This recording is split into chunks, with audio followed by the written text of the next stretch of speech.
Ano ang wika? Nainom ba ito? Uy, hindi ka green tea to? Bakit? Akin na to. Eh, ang komunikasyon, nakakain ba ito?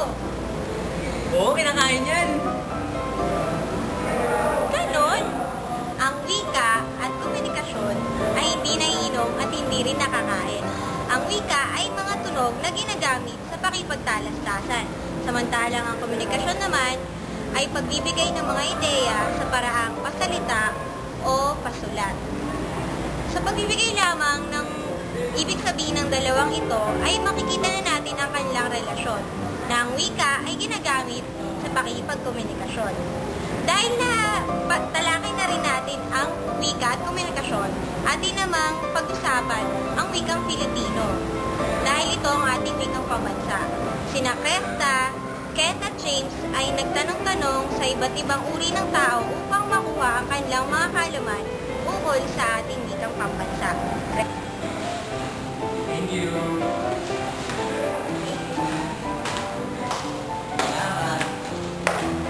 Thank you.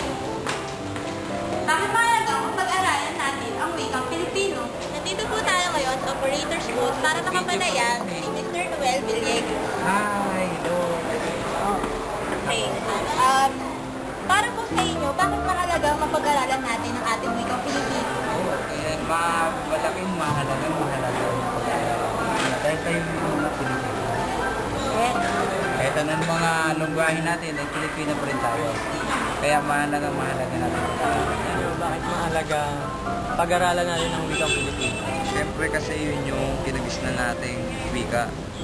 Kaya, tsaka nandito tayo sa Pilipinas. So, ganun kahalaga. Pwede kong tanong, Anong tanong? bakit mahalaga ang pag-aaral natin sa wikang Pilipino? Siyempre, kasi ito yung ginagamit natin para mapag-usap sa iba.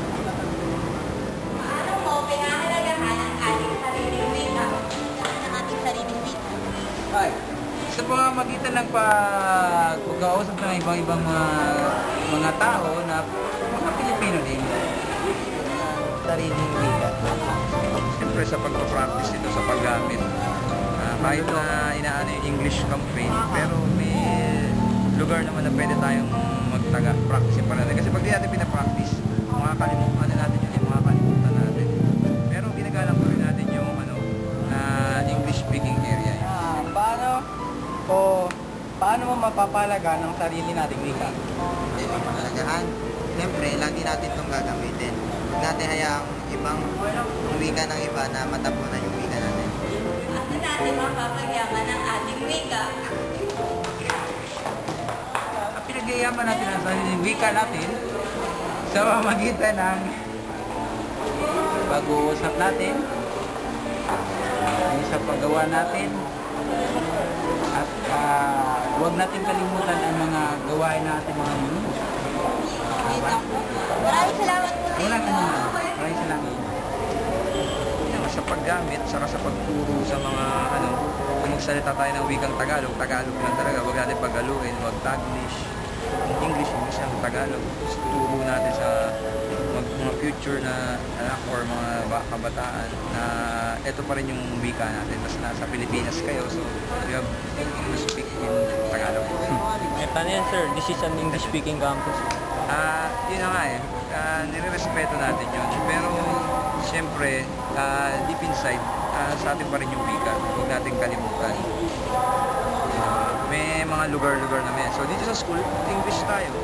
Sa bahay, English din, Tagalog, halog na lang. Diba?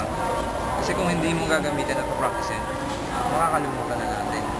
Yan po, sir. Yan lang po. Yan, lagi natin gagamitin. At saka, yung mga wikang yan, hindi lang yun yung gagamitin natin. Mga bagong salita din. Kaya, kaso, Pilipino. Okay, salamat.